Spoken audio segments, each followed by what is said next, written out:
How to practice Tantra if you are single. Well, I have so many videos talking about Tantra from the perspective of being single as an inner journey. However, whenever we look at the sexual aspect, it almost feels like there is a need to have another person in order to truly experience its benefits.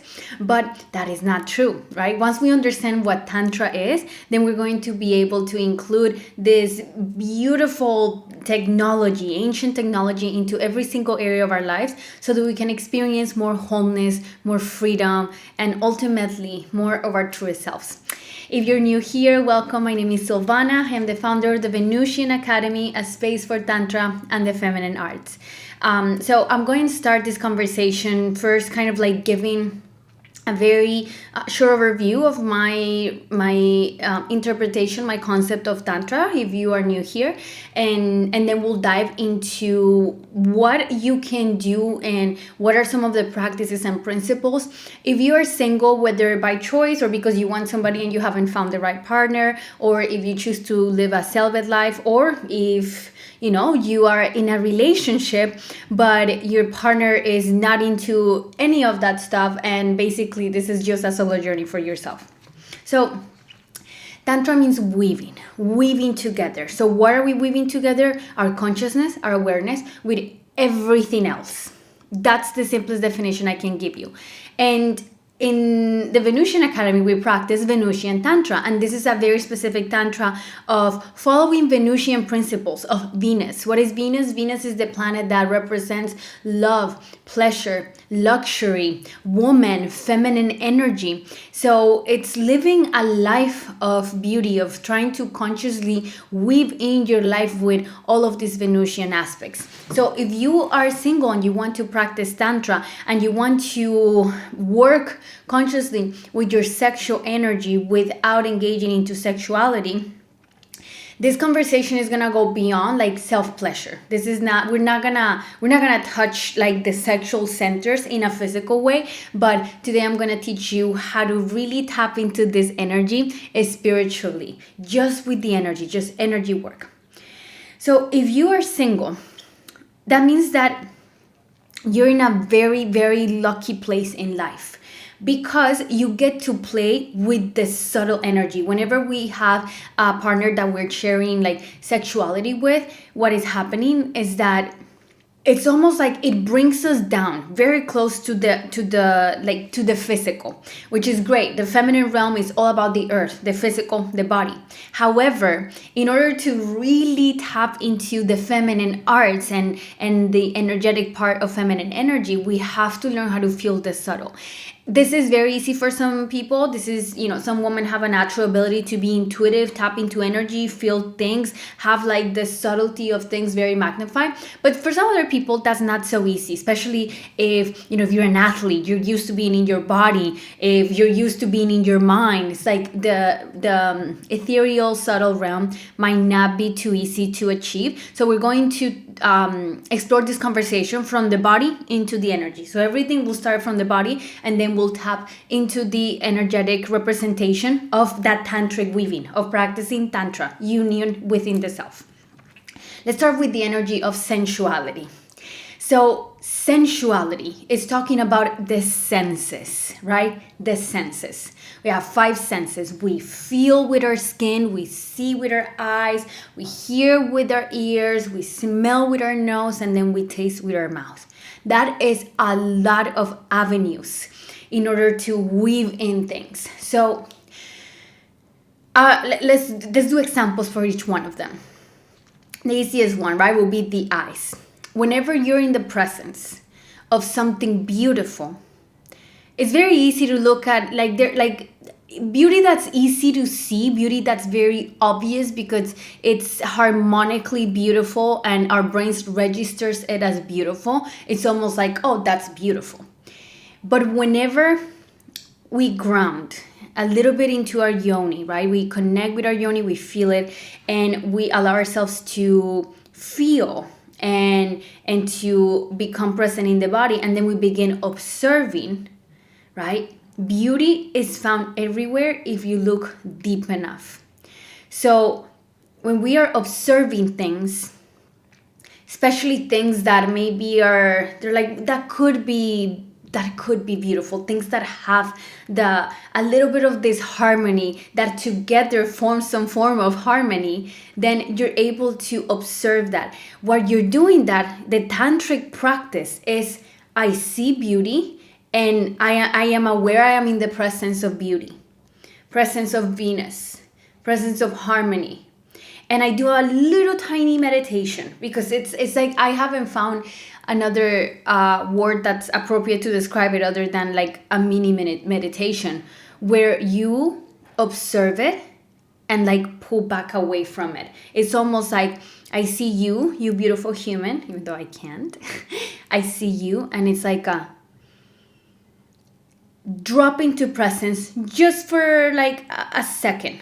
Drop into presence. In that moment, there was a lot of stuff that happened in just those few seconds. I observed beauty. I recognized it as beautiful.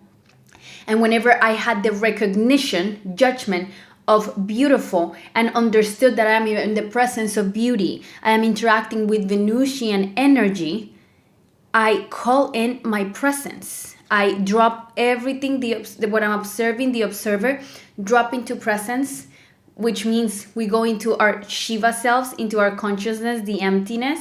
And this isn't a practice, a masculine practice of like, go do that for an hour. This is a micro touch. It's almost like flirting with that empty consciousness of like, ooh, that's weaving. It's that simple.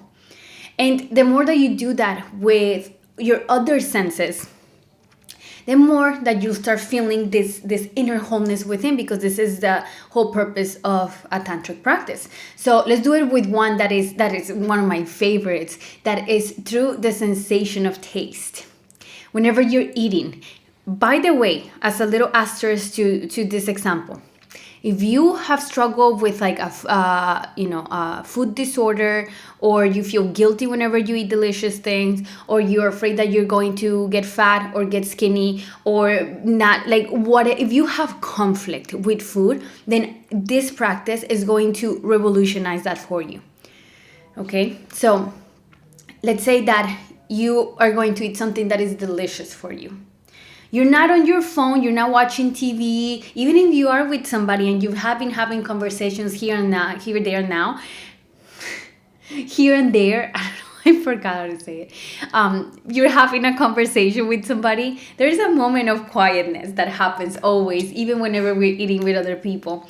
And it is the moment that you grab the piece of food that you're going to eat, when you put it in your mouth, and you feel this aliveness in your mouth from enjoying something that is so delicious.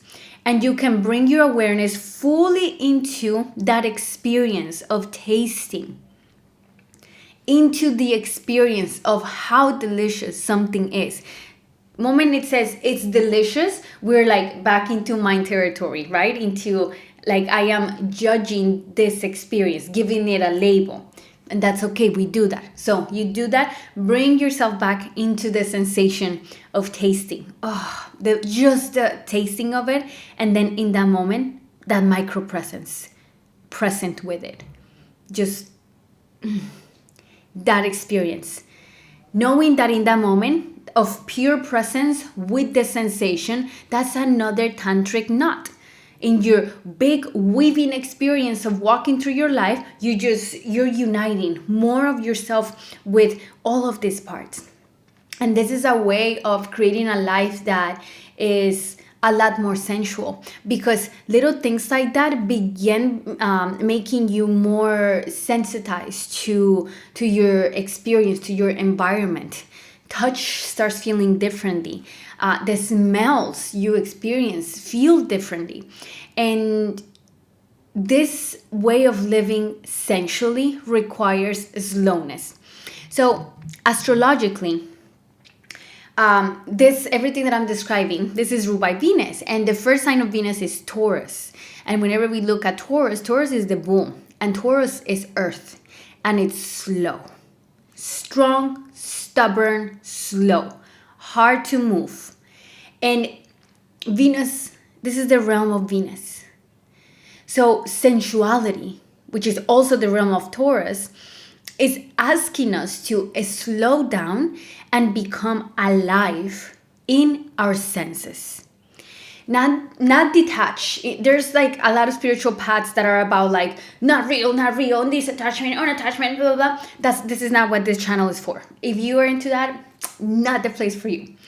But if you're interested in enjoying a slower, more sensual life, of feeling alive in your life and having that a way of practicing Tantra and almost like making love to what you're experiencing, is by becoming present in all of these sensations, in your physical sensations. Another principle that you can weave in Tantra is the element of beauty. So I talked about like the senses, kind of like the senses, sight being one of them, and observing beauty. But beauty of itself, beauty is a very interesting exploration that I've been doing for many years, of like, what is beauty? Because then we have our very obvious mathematical beauty, like I mentioned, and then there's the beauty of, the beauty that is found, that is digged, that you have to almost be like, let me dive into this forest, and then I find this magical waterfall with animals, and it's almost like unreal. Like, that is the beauty that everything in this universe possesses, if we have the penetrative gaze to be able to move through the mud that might be around it. So this conversation of beauty is not about the obvious beauty that is like, this is undisputably beautiful, but the beauty of like, is there beauty in this? More, instead of it being a judgment, it becomes a question. So the question of, can I find beauty here? Where is the beauty here? That is another way of weaving in beauty and Venusian principles into your everyday life.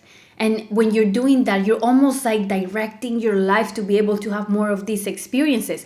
Don't get me wrong, this doesn't mean that everybody around you is beautiful and everything becomes beautiful and then ugliness doesn't exist. Let's do a little tantric, some philosophical tangent here.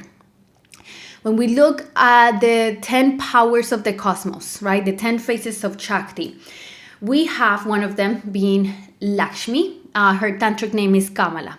Kamala is the one that heals and rules the planet Venus. She's associated with the planet Venus, which is beauty and Venusian stuff. And whenever we look at imagery of Kamala in her non-tantric form, which is Lakshmi, she is riding an owl. And the owl is a representation of her older sister, Alakshmi. Alakshmi means without Lakshmi.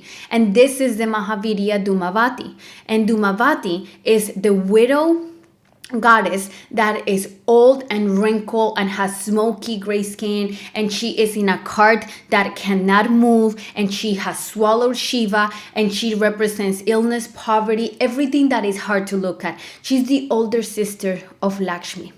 We do not get to experience Lakshmi without honoring our Lakshmi, without honoring the raw ugliness of the world, of our lives, of ourselves. So this is almost like a synonym of shadow work. So we have to be able to dig into this, observe it, not by going like, ew, or I don't have tolerance for it. I've heard a lot of money coaches and abundance coaches saying, I have no tolerance for poverty. And I understand where they're coming from, but there's also a flaw in that statement. No tolerance. It's like, one thing is to have no tolerance, another thing is not to feed into that reality. But we do not achieve this true essence of abundance and beauty that is like a radiation from the inside out without the deep honoring of its opposite, of its absence. This is one of the 10 cosmic powers. It's not like she just doesn't exist or she's like this insignificant thing. One of the 10 cosmic powers is Dhumavati, Jeshta, Alakshmi. So all the same names for the same goddess, the same entity. And when I say goddess, I'm not talking about like, a thing out there is just a manifestation of Shakti, of everything that is created. It exists. In this realm, it exists. And we look at it and we observe it and we feel a lot through it. And when we feel this like, oh, I'm looking at poverty. There's this discomfort, and then there's a little bit of shame and guilt and all of that, especially, for those of us that are like in the West, where even if we come from poverty, there is always like a more severe, intense level of poverty, despair, and illness. If we deal with these feelings and we are able to be present with them, that's how we're getting to Lakshmi. So beauty is associated with its opposite. Beauty is the fruit of a process that starts at the roots, where there is darkness and there is soil and it is dirty and it's messy and it's moist, and that's the root of the fruit of beauty. So that's why I'm saying beauty is an energy to be found, not an energy to simply judge. Beautiful, not beautiful. Where is the beauty in this? You're able to do that. You are weaving. You are doing your tantric practice with the energy of beauty. And this is a way of connecting with the elements of Tantra that you will then eventually get to experience in sexuality if you want to, or if you don't want to, then it just becomes part of the way you make love to your life. Let's step into more of like carnal feminine territory. We're going to talk about seduction, magnetization, and then self-pleasure. The energy of seduction, it's an energy that we see in movies or some places as this like, ooh, like the sultriness. There is like a dark creaminess to it, smooth.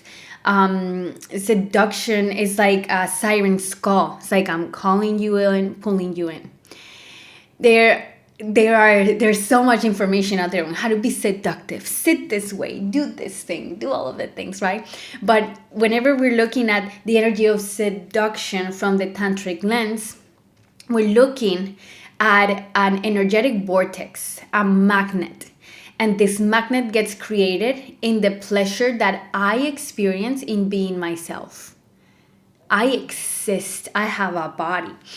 And in this sensation of pleasure, I am seducing everything around me, because everything around is always gravitating towards this energy of wholeness and acceptance. And this energy of enjoyment of who I am is a fruit, is the flower of self-acceptance. So whenever you want to play the seduction game with life of like, let's see what comes into my field as I exist in this vessel, all you have to do is sit into your yoni, into your sexual center, and enjoy being yourself. And when I say being yourself, it's like enjoying life and being alive, the pulse of like, okay, existence. And I can take in existence. And if I walk in this energy of like taking in my existence, oof, I'm walking, I'm feeling the sun and the wind, and I'm in this enjoyment of existing here, that is the most seductive energy. Ironically, you don't know what you're doing. Maybe in the outside, everyone's turning heads and people are gravitating towards you. But the moment that you put your attention into those people, into those things, it's like you're out of your experience. So the true witnessing of the energy of seduction doesn't happen for you. It happens for the guy that's in the bench park watching you walk and watching the people that are just being magnetized by you and observing you. He's the true enjoyer of this dance of seduction. It's not an energy of like I'm doing it and I'm noticing it all, because in this noticing it all, it's almost like it's like a pulling away. And sometimes that can happen, right? We're in the experience, we notice something. The practice here is to like back to myself. Don't get caught up, don't get seduced by the external experience, but make the conscious action of staying within yourself so that you can like continue like weaving your consciousness with the energy of seduction, which comes from an energetic vortex, like I said, that just pulls in everything that is attracted to the energy of wholeness and self-acceptance and love. Magnetization and seduction are two very there's a very blurry line between the two. I would say that magnetization, maybe what I described was more magnetization. Seduction might be more of like the conscious use of your body in order to pull in certain things, right? And this is a process that your body, like you naturally, we know how to do this whenever we tap into the raw energy. And not all seduction looks the same. Every woman has her unique way. It looks the same for a lot of people because they're learning it from the outside in. But in order to get the true experience of it, it's like you let the energy teach you how to do this, how to play the game of seduction. And if you're able to play with this energy of seduction and feel your sexual energy arising in this process and kind of like, igniting as you're playing with it, and you bring your awareness into this whole experience, that's another tantric, what is it called? Whenever there is a term for it that seamstresses use. Can't remember. But basically what you're doing is like taking your cosmic needle and you are bringing in this part and there, you united two things and it became one. How do you unite them? With your presence, with your consciousness, by observing this experience that you co-created with life. And this is the realm of Tantra. And now lastly, the energy of self-pleasure. Because of all of the not wrong, but just like misunderstood information about female pleasure, we think that self-pleasure is like a few things, when in reality self-pleasure can be something as simple as putting on perfume. Self-pleasure can be putting on, lotion after a shower. And there's two ways of doing it. And then there's another way of doing it, right? So if you can begin living your life in a way that you are self-pleasuring and being gentle and slow with this sacred animal that you were given, that is your body, then you'll be able to have enough spaciousness to bring in your awareness, to do that little tiny practice of like, that like 1 second meditation of like full presence into that moment and then letting it go again. Like, it's like, it's being more playful with the energy of the illusion instead of the rigid, like I'm gonna stay in presence for an hour. It's like, it's okay. I got that one kiss with consciousness, by giving myself the space that I need in order to feel these sensations in my body and give myself pleasure and learn what gives me pleasure. There is no book that can tell you this is how to pleasure a woman, because it's like, it's almost like, really, it's more of you let your body teach you how it likes to be pleasure.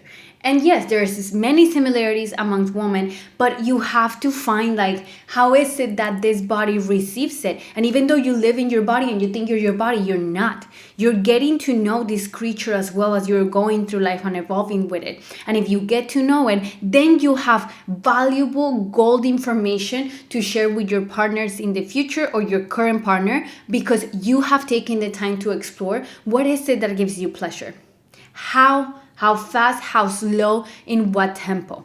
And at first, again, if you have been very desensitized because of life, then you're not, it's like, it's hard, it's almost like, I need the intensity. But pulling back would allow you to get to know other ways of experiencing pleasure and experiencing Tantra, because this is Tantra, this weaving together of like, I bring my consciousness and my presence into every area of my sensual experience, into my experience as a woman walking in the world and interacting with the elements and with air and with other humans. That is the tantric weaving that we're looking for. So I hope this video was helpful. Make sure you check out the description box below. I have a link there to join the Venusian Academy for free, and information about my tantric mentorship. And I hope to see you guys next time. Bye bye.